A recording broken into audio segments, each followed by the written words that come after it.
Dan disinilah bagaimana kita mencari sebuah referensi sejarah pers, sejarah media, dan mendapatkan banyak hal informasi. Dan kali ini spesial kita hadir di Monumen Pers Nasional, dan sepertinya saya sudah bertemu dengan negara narasumber kita. Apa kabar? Senang sekali Profesor Dr. Widodo Muktio sudah bersama kami. Halo Mas. Tim JDKP dan juga Bapak Widodo Hascaryo. Nah, beliau juga kepala dari Monumen Pers. Boleh sedikit bergeser ke sebelah depan, Prof. Oke. Balik kanan. Iya. Mohon maaf mengganggu, kayaknya lagi asik ngobrol-ngobrol tadi. Iya, ini jelas. Iya.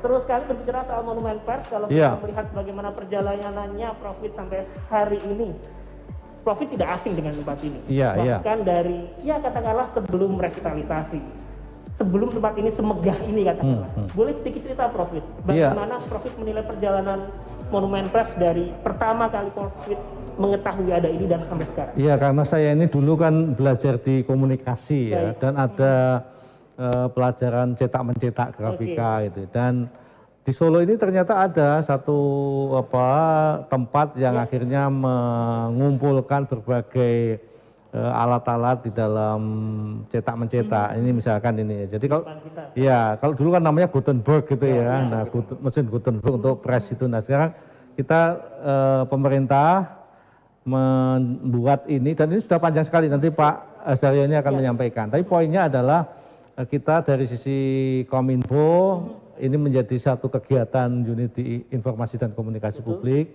Ini sedang kita perbaiki, kita renovasi, dan nanti akan menjadi pusat pendidikan, pusat rekreasi, dan sekaligus juga mengenang histori ya, sejarah dunia jurnalistik, yang saya kira ini penting sekali buat kita anak-anak muda yang sekarang ini sudah semua serba virtual, biar tahu dulu ini kan perkembangannya media itu dari sangat cetak, sangat tradisional, kemudian radio juga ada, TV pun masih hitam putih gitu ya, sampai pada berwarna, dan akhirnya itu semua didokumentasi.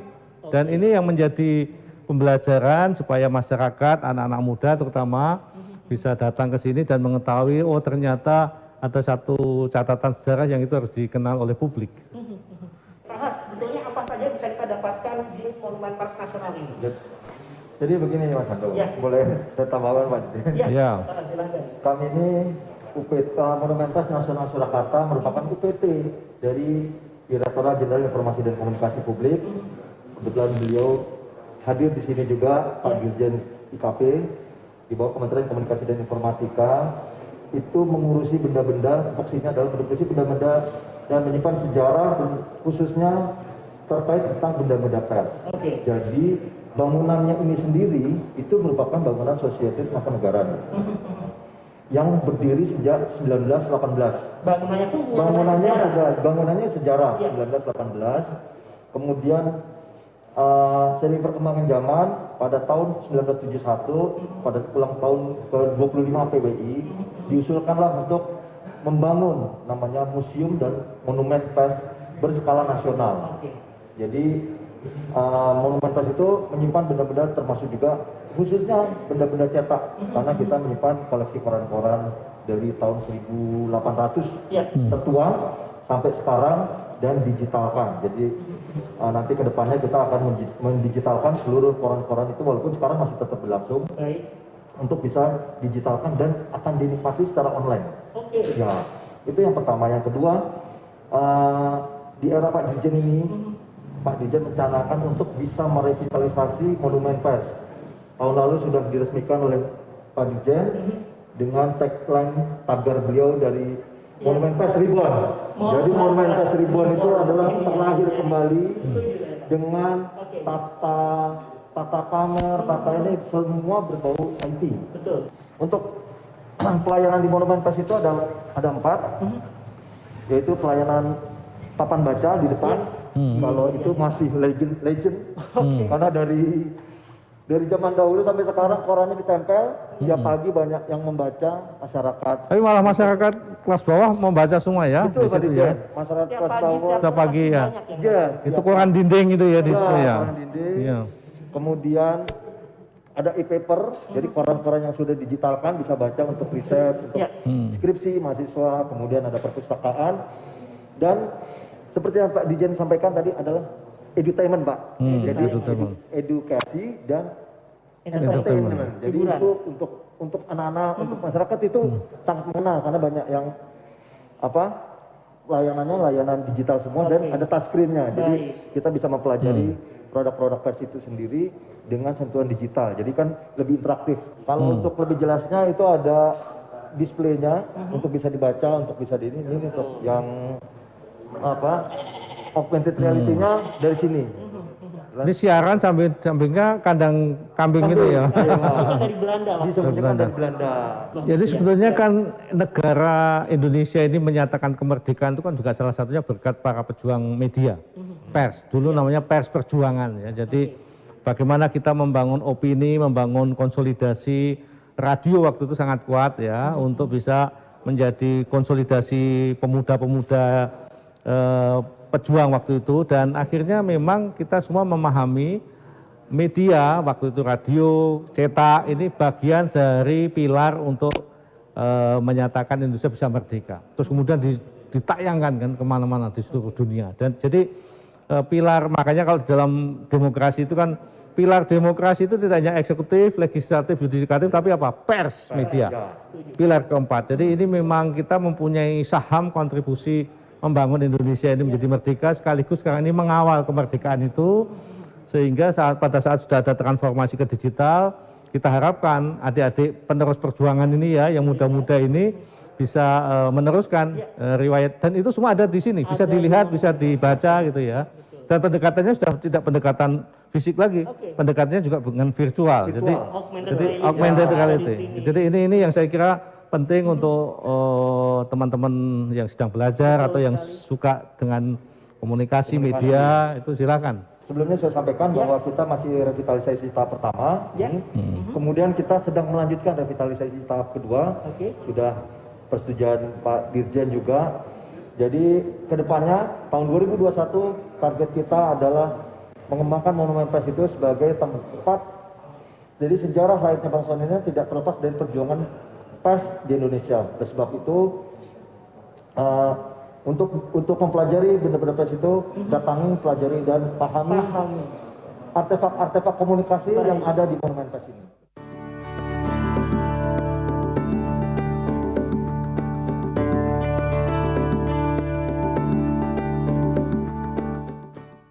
Roti Dika memberikan cita rasa roti yang sebenarnya.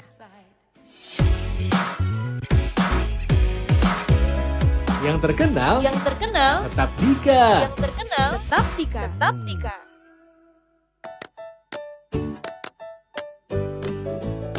Salah siji urgan penting sing awake dhewe duweni yaiku moto.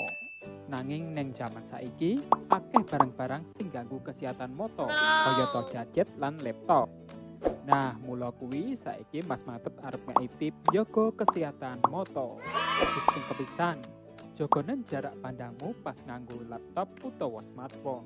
Ojo terlalu cedak lan kesuwen, ben mripatmu ora cepet kesel lan marai penyakit rabun dekat. Uga batesono penggunaane. Tips sing kepindho, konsumsi panganan sing mengandung vitamin A kayata wortel lan tomat. Terus sing ketelu, priksa ning dokter mata minimal saben 6 sasi pisan. Kuwi kanggo masteke nek mripatmu apik-apik wae. Nah, kuwi mau tips saka Mas Mantep kanggo jaga kesehatan mripatmu. Tetep semangat lan matur nuwun.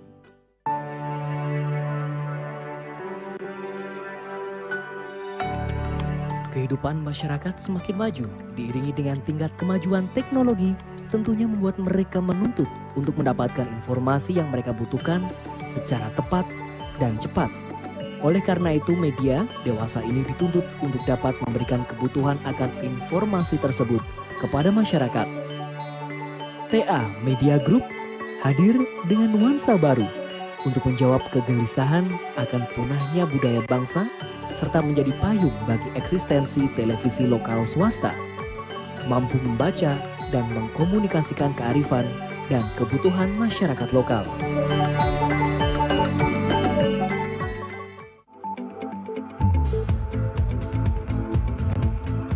TA TV, televisi merupakan salah satu bagian dari media konvensional yang memainkan peran penting dalam kehidupan masyarakat di era digital saat ini.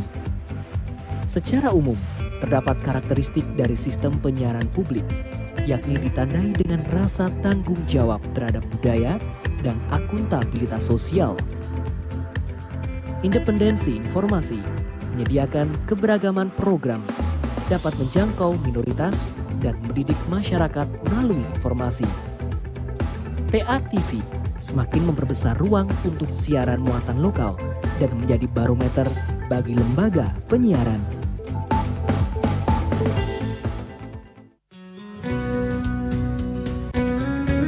TA Radio. Kebutuhan masyarakat akan informasi tentunya harus menjadi prioritas dalam pemenuhannya. Di tengah meningkatnya kebutuhan masyarakat dalam hal pemenuhan informasi di era global saat ini, kami, TA Radio hadir merajai udara guna memenuhi kebutuhan informasi dan hiburan masyarakat Solo Raya dan sekitarnya. TA Radio hadir dengan konsep dan warna yang berbeda, dengan digawangi oleh tim kreatif yang muda dan energik. Kami yakin bisa memberikan warna tersendiri bagi sahabat TA Radio. Kayaknya artis yang kita ngefans yang katanya bakal live di Solo itu ke Solo kapan ya? Nggak tahu. Nanti nggak ya ini? Coba Caca, coba ini coba aku. Coba kamu dengerin TA Radio deh. Coba aku dengerin radio dulu ya. Aku cek dulu ya. 103,5 TA Radio, musik dan informasi terbaik. Halo. Kok kayaknya udah dapat informasi. Dari TA Radio ya? Program yang kamu tunggu-tunggu di Melody Star. Sekarang apa sih udah live? Yuk.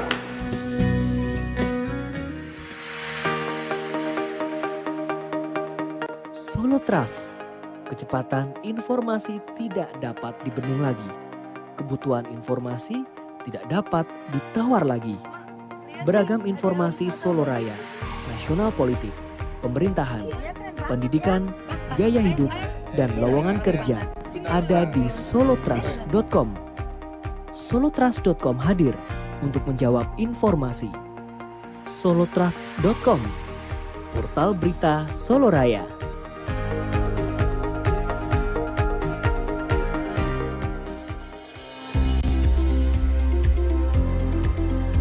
TA Enterprise.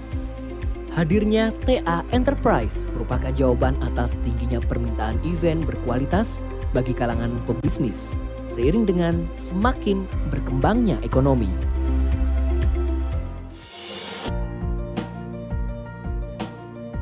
Dika Bakery. Perjalanan panjang kami mendapat apresiasi dari berbagai pihak sebagai perusahaan yang bergerak dalam bidang consumer goods. Dika Bakery and Cake telah mendapatkan pengakuan dari berbagai pihak sebagai perusahaan roti terbaik dan terpercaya. Eksistensi Dika Bakery and Cake menjadi bukti loyalitas perusahaan ini kepada masyarakat. Di tengah kompetisi pasar yang kian tinggi, kehadiran Dika Bakery and Cake menjadi inspirasi bagi kokohnya perjalanan terang abadi Media Group. Luasnya jangkauan penyiaran televisi membuat televisi memiliki pengaruh yang juga cukup besar dalam masyarakat, terutama di Jawa Tengah dan daerah istimewa Yogyakarta. Geraha TA merupakan bentuk komitmen dari TA Media Group dalam mensinergikan dan mengintegrasikan semua bidang media yang dimiliki saat ini. Media digital dan analog, TA TV, media online, solotrust.com, event organizer, TA Enterprise, TA Radio, dan bidang usaha bakery and cake, Roti Dika. Diawali dengan kemudahan berinteraksi melalui teknologi informasi, akan semakin akrab dengan keramahan, kenyamanan, dan fasilitas Geraha TA.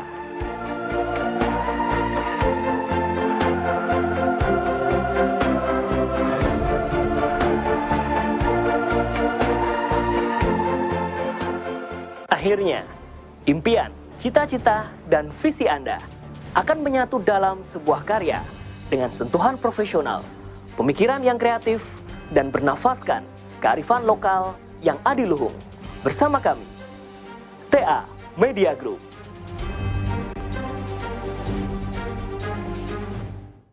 Creamy mie goreng ayam kremes.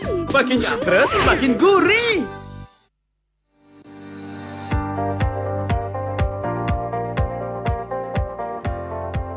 TA Enterprise adalah salah satu bagian dari grup holding TA Media Group yang bergerak di bidang event organizer.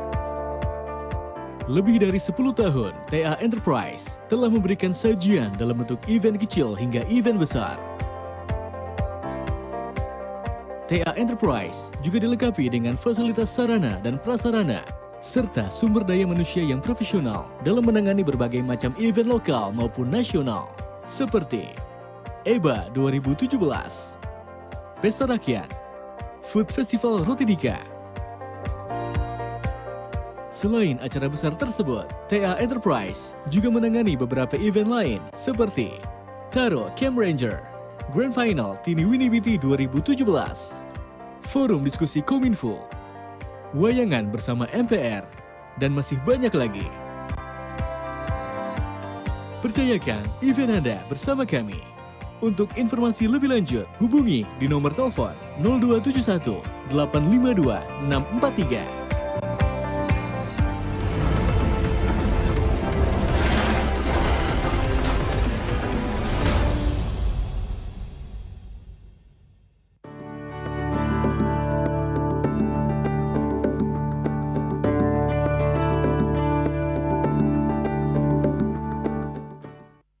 Terima kasih, kita kembali lagi di Ngobrol Pintar di Monumen Pers Nasional. Sudah kita berbincang di segmen awal bersama Pak Widodo Ascaryo, pimpinan atau kepala dari Monumen Pers Nasional ini. Dan kita masuk di segmen berikutnya karena tentu saja di tengah pandemi seperti ini semua harus berjalan, semua harus dinamis termasuk dunia pendidikan. Dan saya kembali saat ini masih bersama Direktur Jenderal Informasi dan Komunikasi Publik Kementerian Kominfo Republik Indonesia, Profesor Dr. Widodo Muktio. Dan hadir bersama kami juga Profesor Dr. Mudofir, Rektor IAIN Surakarta. Terima kasih Prof. Mudofir sudah bergabung bersama kami. Tentu hal yang mungkin menjadi tantangan saat ini dan hal yang harus kita kritisi bagaimana perjalanan pendidikan harus tetap berjalan. Saya ke Prof. terlebih dahulu. Secara umum Prof, kita sudah sering berbincang seputar pandemi, kemarin kita ekonomi, kesehatan, sekarang pendidikan Prof. Notabene dengan latar belakang Profit yang sangat kental dunia akademis belum kali ini, apa yang memang menjadi hal catatan penting khususnya di dunia pendidikan kita? Ya, saat ini sebetulnya kita dalam COVID-19 ini betul-betul apa yang diambil kebijakan keputusannya berbasis pada data dan fakta lapangan. Dan data dan fakta ini juga sangat terkait dengan kegiatan kampus. Sehingga kalau masyarakat tahu sekarang ini namanya Satgas, dulu gugus tugas ya, itu betul-betul mengacu bagaimana kampus melakukan satu kajian-kajian terkait dengan kesehatan terutama.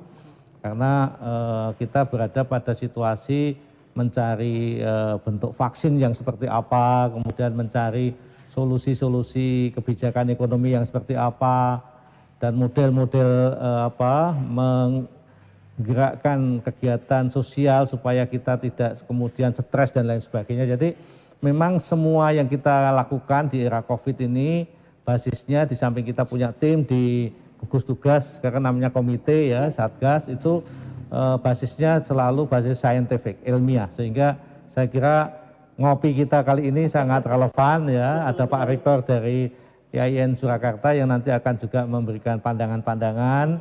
Apalagi nanti menenangkan masyarakat, karena ini kan sudah 7-8 bulan ini kan masyarakat sudah capek juga loh ya. Dan inilah yang saya kira nanti bisa kita obrolkan Mas. Baik, Prof. Mudofir, perjalanan hingga kali ini tentu ada proses transisi di perguruan tinggi, pergantian tahun ajaran juga, pendaftaran mahasiswa baru juga. Boleh ada evaluasi seperti apa dari pelaksanaan sejauh ini PJJ? Jadi untuk konteks IAIN Surakarta ya, dan mudah-mudahan dalam tanda kutip mewakili kampus-kampus ya, itu pada dasarnya mengikuti protokol kesehatan, surat edaran yang kita baca, sehingga untuk kuliah masih sepenuhnya daring, tentu saja dengan berbagai keterbatasan ya. Ada 3 keterbatasan ya, satu adalah soal biaya kuota, kemudian yang kedua adalah kendala perangkat elektronik, tidak semua punya. Kemudian yang ketiga adalah jaringan ya untuk mahasiswa-mahasiswa yang dari daerah terpencil. Nah, 3 kendala ini saya kira perlu dipecahkan dan pemerintah saya kira sudah merespon dengan cepat ya. Misalkan surat edaran kepada kampus-kampus untuk memberikan kuota, dan IAIN Surakarta juga melakukan keringanan ya, pemotongan 20% UKT, dan ini sangat membantu sekali. Ini upaya-upaya khususnya dari IAIN sejauh ini untuk memberikan sebuah solusi-solusi dari tantangan yang ada. Prof, Indonesia sangat luas dan banyak sekali barangkali masukan ke pemerintah juga, terkhusus di Kementerian Pendidikan sendiri. Lantas bagaimana peran Kominfo sendiri dalam mengkomunikasikan bahwa optimisme ini terus dibangun, apapun kondisinya harus tetap belajar?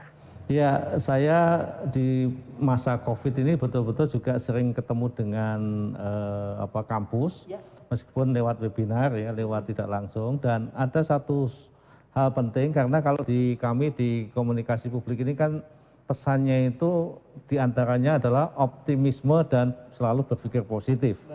Dan optimisme di dalam pembelajaran di beberapa perguruan tinggi, bahkan di Papua, kami kemarin webinar dengan Papua itu mengambil hikmah positifnya. Ternyata sekarang Papua dengan adanya pandemi ini awalnya mungkin dipaksa, agak terpaksa lah gitu ya. Tapi sekarang sudah mulai aware, jadi akselerasi terhadap transformasi menjadi digital itu sekarang ini cepat sekali. Sehingga beliau punya semangat, saya tidak kalah dengan yang di kota-kota. Jadi situasi terpaksa itu melahirkan kreativitas, ya, melahirkan dengan segala keterbatasan tentu saja, tetapi ini positifnya, dan itu yang kita dorong, karena kalau kita dengarkan pidato Pak Presiden tanggal 14 Agustus kemarin, justru di saat situasi krisis ini kita jangan menyerah apalagi kalah, kita harus membuat lompatan, dan lompatan inilah yang disebut dengan optimisme ya, dan kita jangan saling menyalahkan, itulah yang disebut positif ya. Jadi hal-hal itu yang mari kita betul-betul berhusnudon, kalau bahasanya IAIN ya, berhusnudon, berprasangka baik. Karena tidak ada yang tahu ini COVID-19 ini kan 100 tahun yang lalu adanya ya, dan sudah tidak ada orang yang 100 tahun yang lalu masih ada saat ini. Jadi ini kita betul-betul belajar berbasis data dan fakta tadi. Ini yang saya kira harus kita semangati. Ya, tentu Prof. Mudofir menghadapi situasi seperti ini banyak adaptasi yang secara cepat dilakukan dan hal-hal yang harus dilakukan, khususnya tentang protokol kesehatan. Apa ini yang terus menjadi komitmen dari IAIN Surakarta sendiri? Untuk kampus kami ya, IAIN Surakarta, seperti yang disampaikan oleh Pak Dirjen, itu memang selama COVID lahir ya kreativitas dan inovasi. Jadi kemudian hal-hal yang bersifat mandek itu sejauh mungkin dihindarkan. Karena itu kemudian tugas-tugas yang terkait dengan kuliah, kemudian kami juga bersama pemerintah untuk ikut terlibat di dalam kepekaan sosial, misalkan pembagian sembako dan seterusnya. Nah, jadi masa COVID ini bagi kampus justru melahirkan apa yang disebut sebagai empati.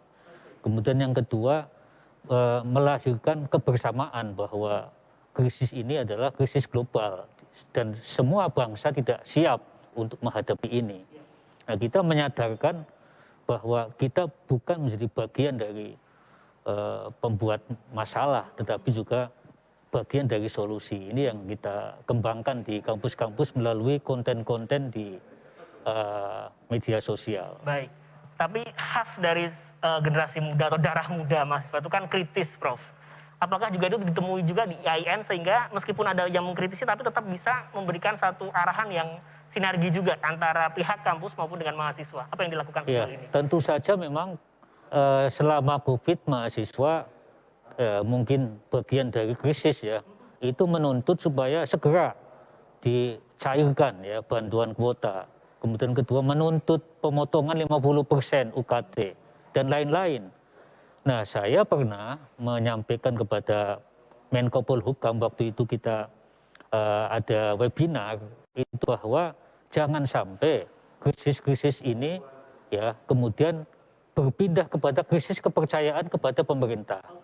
Nah, karena itu pihak-pihak kampus, elit-elit strategis itu harus membangun positif thinking ya, bahwa pemerintah juga telah bekerja keras dan kampus-kampus telah menjadi bagian dari kebijakan pemerintah.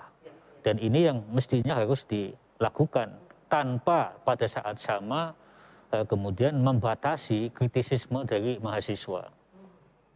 Saya setuju dengan sampaikan Prof. David tadi agar tidak kemudian jadi krisis kepercayaan kepada pemerintahan. Dan ini nanti akan kita bahas di segmen ketiga. Profit menarik bonus demografi milenial kita banyak sekali, Prof. Saat ini sedang sekolah, menempuh pendidikan juga. Ini peran membangun komunikasi yang pas, strateginya seperti apa, kita akan jeda.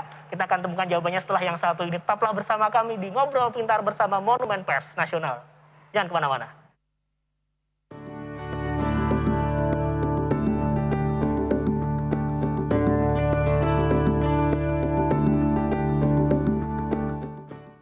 Roti Dika, memberikan cita rasa roti yang sebenarnya.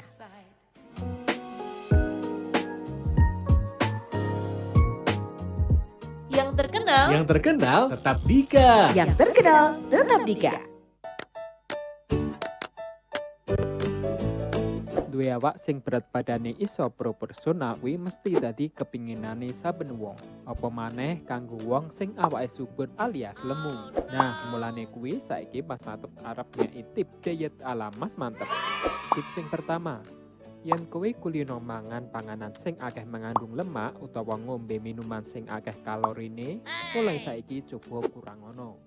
Luwih becik kowe mangan sayur-sayuran wae utawa panganan sing sehat. Sing kepindho, yen kowe wis iso ngrubah pola makanmu, terus lanjutno olahraga sing teratur. Olahraga kuwi kanggo mbakar lemak sing ono awakmu. Sing terakhir, hindari stres. Ora sah kakean pikiran, lakoni urip apa onone wae. Nah, kuwi mau tip diet ala Mas Mantep. Semoga bermanfaat lan matur nuwun. Sari mie goreng ayam kremes. Makin nyapres, makin gurih. Roti Dika, memberikan cita rasa roti yang sebenarnya.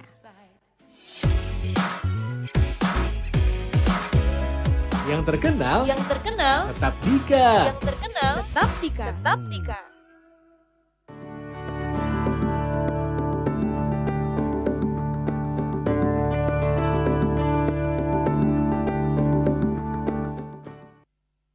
Terima kasih, Ngobrol Pintar bersama Monumen Pers Nasional kita lanjutkan, dan tentu saja kita masih membahas tentang peningkatan mutu pendidikan melalui daring di era kebiasaan baru di tengah pandemi tentu saja. Ini menjadi catatan penting, bonus demografi dimiliki Indonesia menuju 2045 nantinya. Tentu tantangan tidak kita duga, 2020 ini menjadi hal yang penting sekali.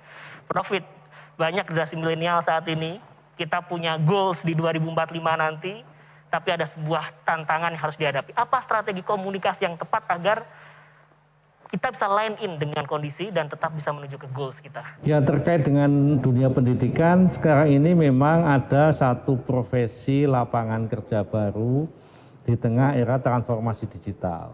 Jadi ini yang saya kira menarik, sehingga anak-anak muda sekarang ini saatnya lah untuk bisa membaca tren pekerjaan ke depan apa, dan tren pekerjaan ke depan tentu basisnya digital. Dan termasuk kalau dilihat dari sisi ekonomi sekarang ini yang masih positif, itu ekonomi yang berbasis digital. Nah, oleh sebab itulah maka ini buat mahasiswa atau calon lulusan saya kira harus mulai membaca tren. Dan tren itulah yang nanti akan menjadikan bonus demografi tadi, atau istilah saya demografi dividen gitu ya. Jadi benefit dari sebuah demografi itu bisa ditemukan dengan apa yang disebut dengan digital dividend. Jadi dividen digital, karena apa? Dengan adanya digital, sekarang itu ladang pekerjaannya basisnya dari adanya digital tadi. Jadi demografi dividen ini harus ditemukan dengan digital dividend. Nah itu menarik sebetulnya Pak Rektor, nanti bisa kita diskusikan. Jadi bagaimana kita membangun kompetensi baru yang berbasis pada digital tanpa mengurangi tentu saja core kompeten yang ada. Jadi karena kan sekarang ini kita di Indonesia sedang dicanangkan 15 tahun ke depan itu harus ada 9 juta digital talent, dan dari berbagai disiplin ilmu, dan itu yang harus ditangkap oleh perguruan tinggi, dan disitulah sebetulnya kita nanti akan bisa mengembangkan satu kompetensi baru dan itu bisa ditangkap oleh perguruan tinggi. Khusus IAIN sendiri barangkali untuk merespon digitalisasi, Prof, apa yang memang menjadi upaya yang memang dilakukan sejauh ini? Jadi sebenarnya kampus-kampus sebagaimana kampus lain, IAIN juga membaca bahwa revolusi industri keempat sudah di ambang pintu ya, di beberapa negara maju sudah masuk. Nah sehingga abad terbaik, abad digital, ini memang harus direbut oleh generasi milenial ya. Dan dengan adanya COVID-19, mahasiswa IAIN ini kemudian mereka membuat ekonomi kreatif, ya ini mencoba memasarkan apa yang mereka mampu itu di YouTube yang dibuat justru pada saat COVID. Jadi inilah pentingnya bahwa mungkin ya di masa ini itu menjadi kesadaran kita bahwa membantu kuota itu seperti mensubsidi obat-obatan penyakit menular gitu. Ini penting sekali karena begitu mereka diberi kuota, akses ke internet, kemudian pada saat sama menumbuhkan kreativitas yang tidak diduga sebelumnya. Meskipun demikian, terkhusus untuk proses pembelajaran yang berlangsung, Prof, ada hal yang mungkin pernah ada petikan ini, bahwa yang paling penting peran guru atau barangkali pengajar ini tidak serta-merta bisa tergantikan oleh teknologi dalam pembelajaran. Ada tanggapan, Prof, apakah memang ada perlu pendekatan juga bahwa teknologi ini juga bisa sebetulnya diupayakan sampai sejauh itu? Iya, jadi kalau sepenuhnya teknologi juga tidak ada nilai yang dapat dipindahkan ke anak-anak didik kita. Jadi tidak bisa tergantikan, betul. Tapi mungkin istilahnya adalah mungkin blended learning ya. Jadi mungkin separuh learning, separuh adalah offline. Karena pada saat offline, pada saat bertatap muka itu ada transfer of values ya. Ada nilai-nilai yang dapat dipindahkan kepada anak didik, ini yang tidak bisa digantikan. Namun begitu bahwa proses krisis COVID yang sedang berlangsung, tentu kita lebih pertama ya, seperti apa yang disebut Pak Presiden ya, bahwa produktif tapi aman COVID-19. Ini saya kira yang perlu diberikan ke masyarakat ya. Kalau sepenuhnya berada di rumah, kemudian tidak ada aktivitas ekonomi, itu juga menimbulkan krisis lain ya kan, yang lebih berbahaya sebenarnya.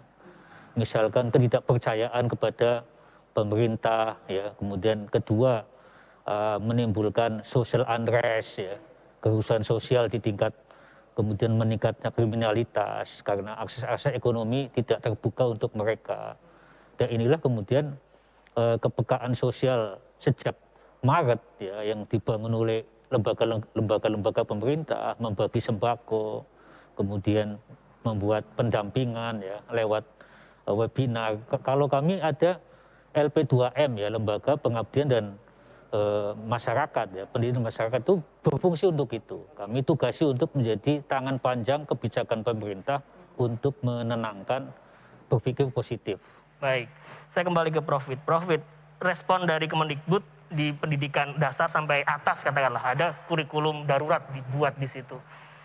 Yang menjadi pertanyaan saya adalah di mana mengkolaborasikan, kita tidak berbicara pendidikan hanya perguruan tinggi saja. Orang tua harus bisa menjadi guru pengganti di rumah. Prof menilai sejauh ini bagaimana media komunikasi atau media digital kita biar setidaknya bisa menjadi pembantu orang tua ketika memang harus menjadi pengganti guru di rumah. Prof.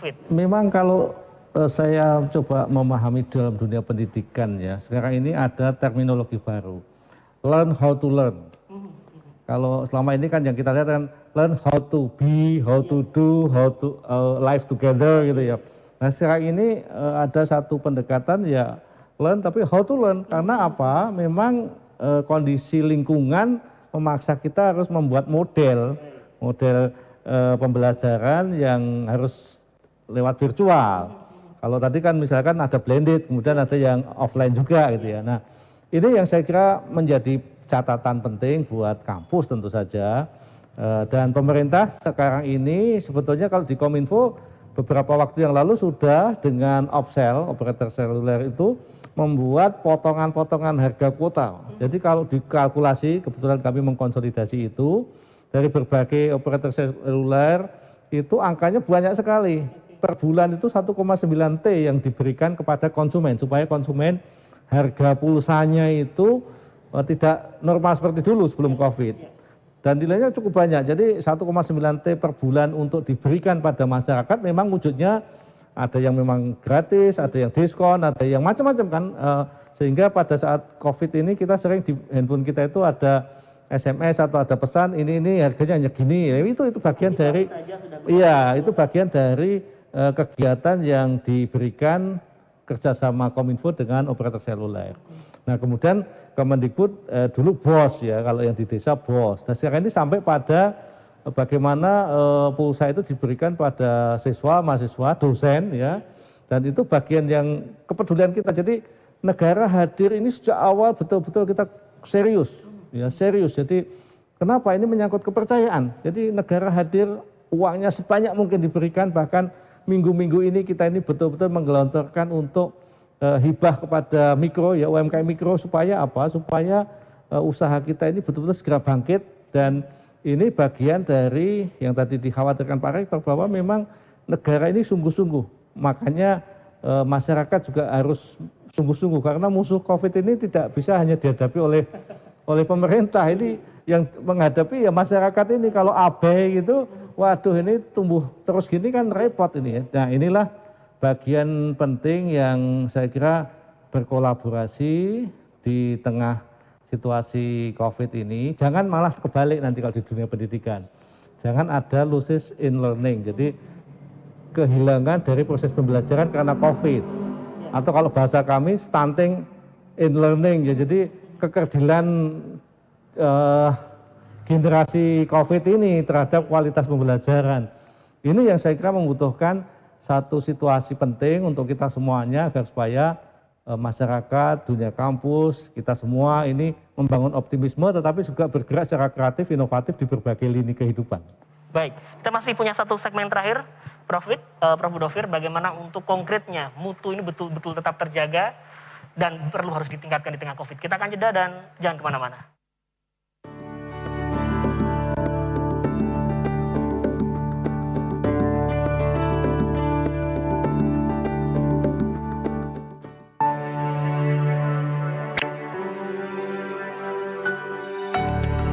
Kehidupan masyarakat semakin maju, diiringi dengan tingkat kemajuan teknologi, tentunya membuat mereka menuntut untuk mendapatkan informasi yang mereka butuhkan secara tepat dan cepat.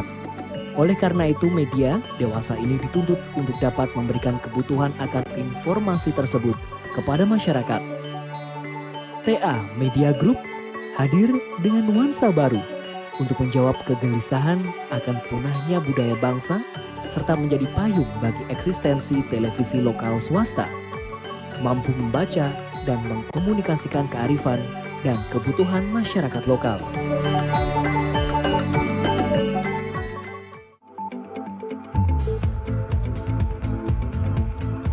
TA TV, televisi merupakan salah satu bagian dari media konvensional yang memainkan peran penting dalam kehidupan masyarakat di era digital saat ini.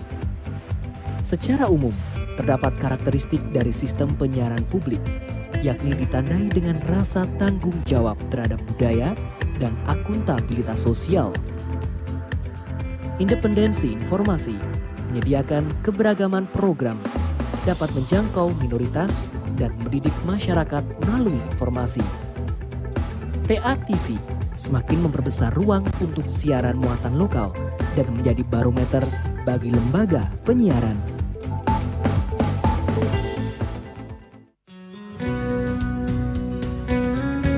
TA Radio. Kebutuhan masyarakat akan informasi tentunya harus menjadi prioritas dalam pemenuhannya.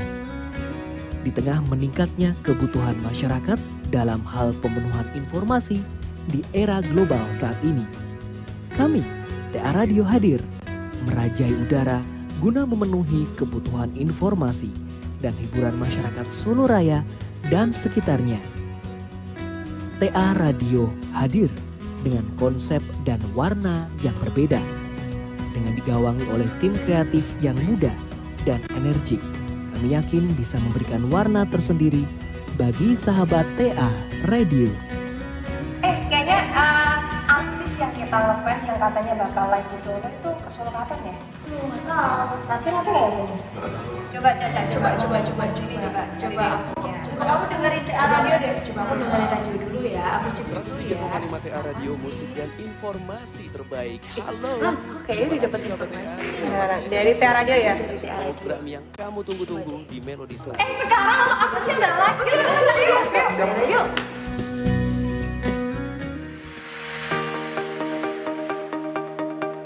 Solo Trust, kecepatan informasi tidak dapat dibendung lagi.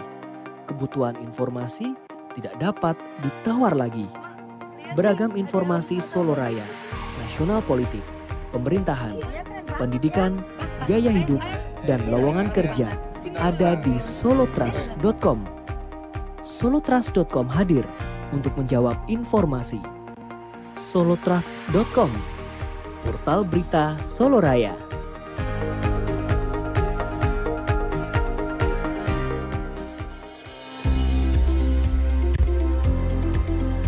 TA Enterprise.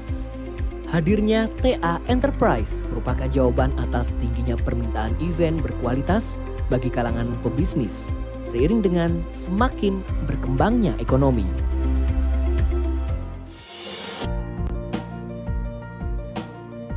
Dika Bakery. Perjalanan panjang kami mendapat apresiasi dari berbagai pihak sebagai perusahaan yang bergerak dalam bidang consumer goods. Dika Bakery and Cake telah mendapatkan pengakuan dari berbagai pihak sebagai perusahaan roti terbaik dan terpercaya. Eksistensi Dika Bakery and Cake menjadi bukti loyalitas perusahaan ini kepada masyarakat. Di tengah kompetisi pasar yang kian tinggi, kehadiran Dika Bakery and Cake menjadi inspirasi bagi kokohnya perjalanan terang abadi Media Group.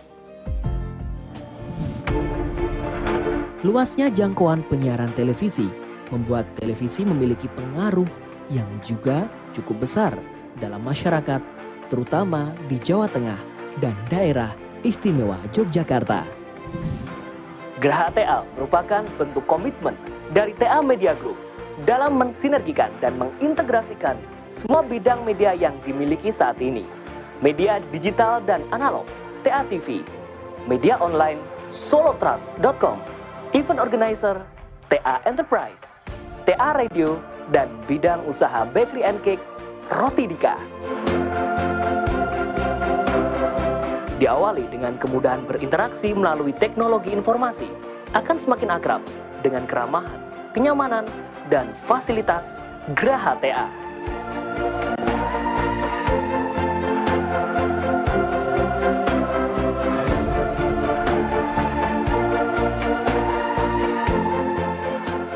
Akhirnya, impian, cita-cita, dan visi Anda akan menyatu dalam sebuah karya dengan sentuhan profesional, pemikiran yang kreatif, dan bernafaskan kearifan lokal yang adiluhung. Bersama kami, TA Media Group.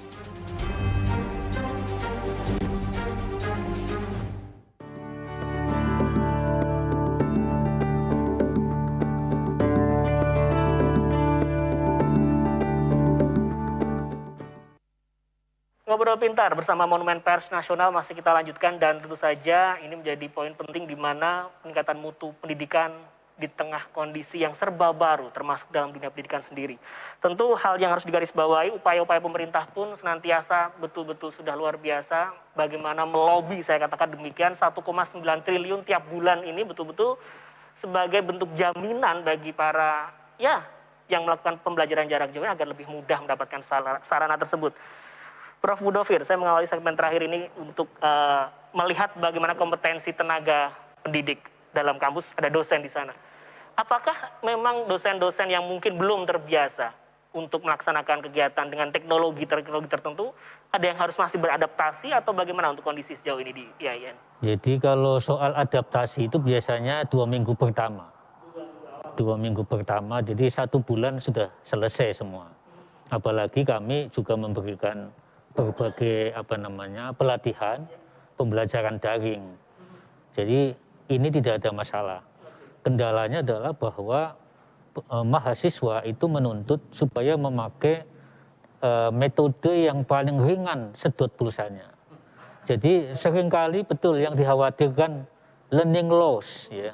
Jadi belajarnya sedikit itu memang terjadi.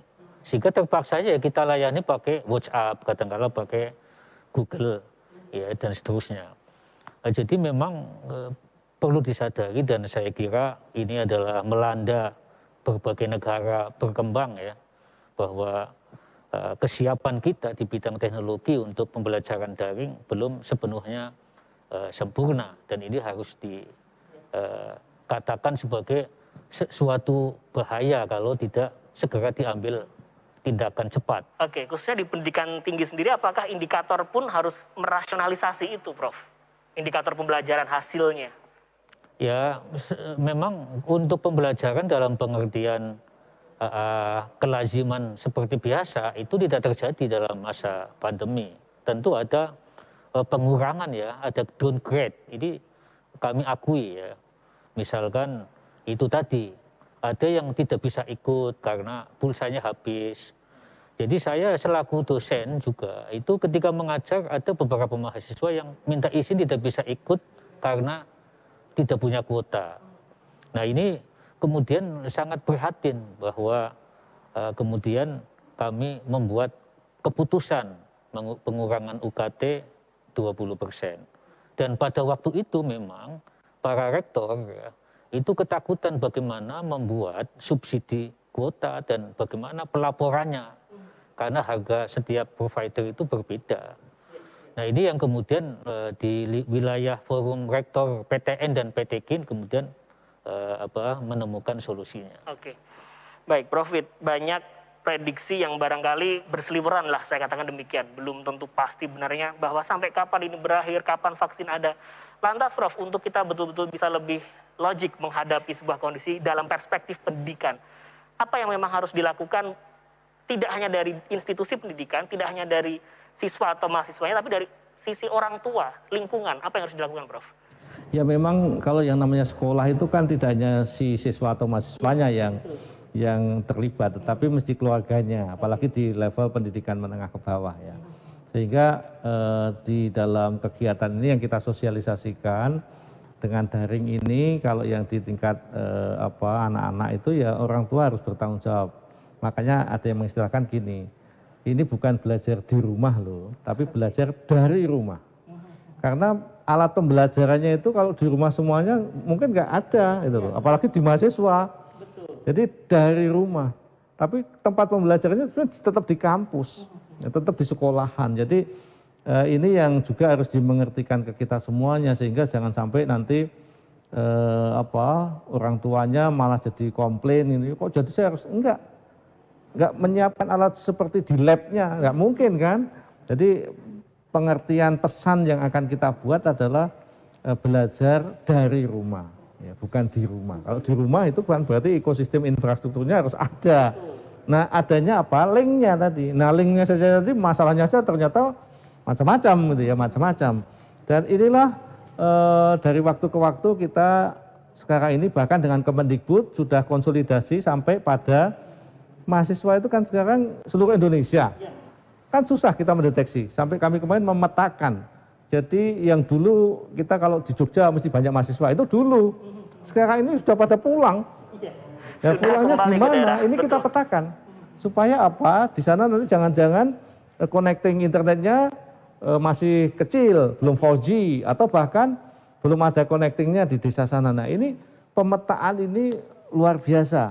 Kerja Kominfo dengan Kemendikbud dan akhirnya melahirkan Pak Nadiem membuat satu bantuan pulsa tadi.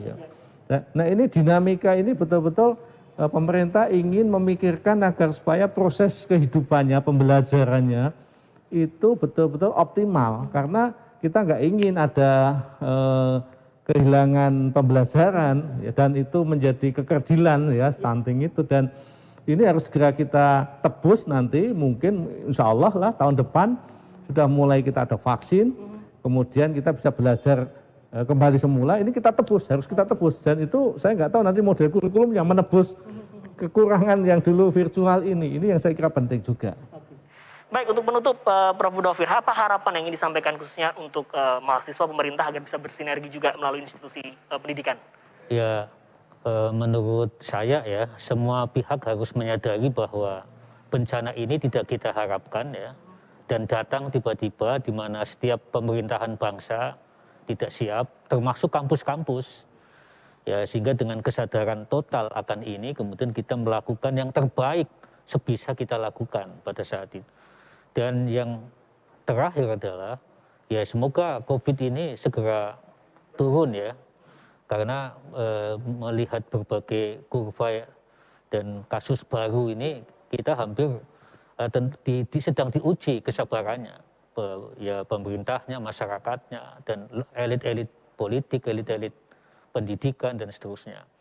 Cuman ya sekarang ada persoalan ya, misalnya kok ada diskriminasi ketika pasar-pasar rame, mal-mal rame, kemudian sholat Jumat juga sudah diadakan, tapi di bidang pendidikan ya itu belum. Nah ini kemudian kekhawatiran terjadinya stunting dalam pembelajaran menjadi sangat mengkhawatirkan.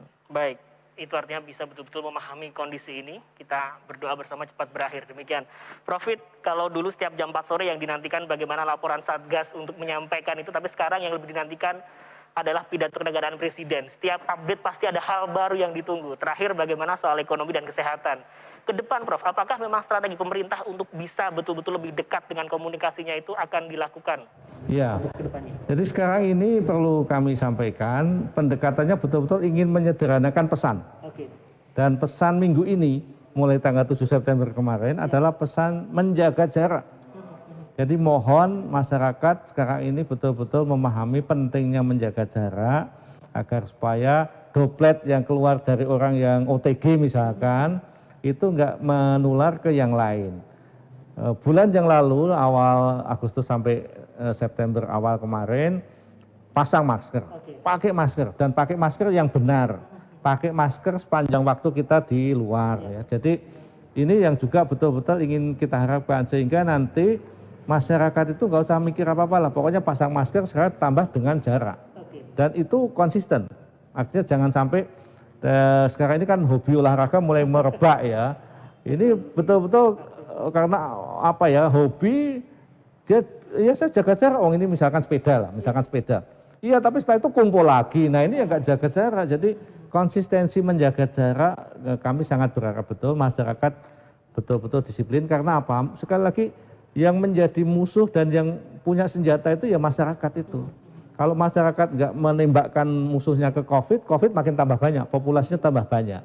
Nah, yang caranya apa? Menjaga jarak. Jadi tema kita minggu ini betul-betul kita ingin semua masyarakat mohon hati-hati terhadap jarak dengan yang lain. Tinggalkanlah dulu salaman atau dulu cipika-cipiki gitu ya.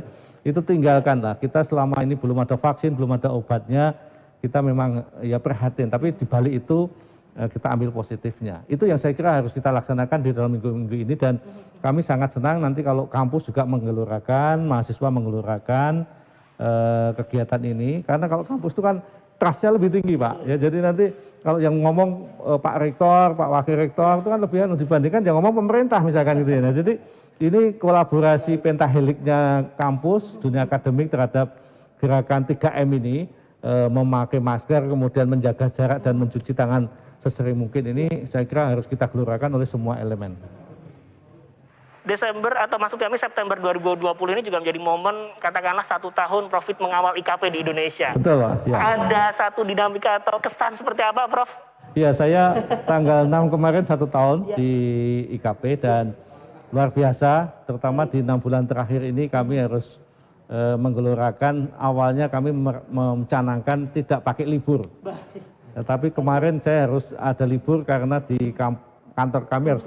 Jadi ini ternyata berjuang itu membutuhkan stamina yang luar biasa, dan mudah-mudahan kita semua diberi kesehatan. Amin, amin. Saya kira itu yang menjadi kata kunci, kita tetap semangat. Tetap semangat, terima kasih, tetap sehat Profit dan juga rekan-rekan di Kominfo.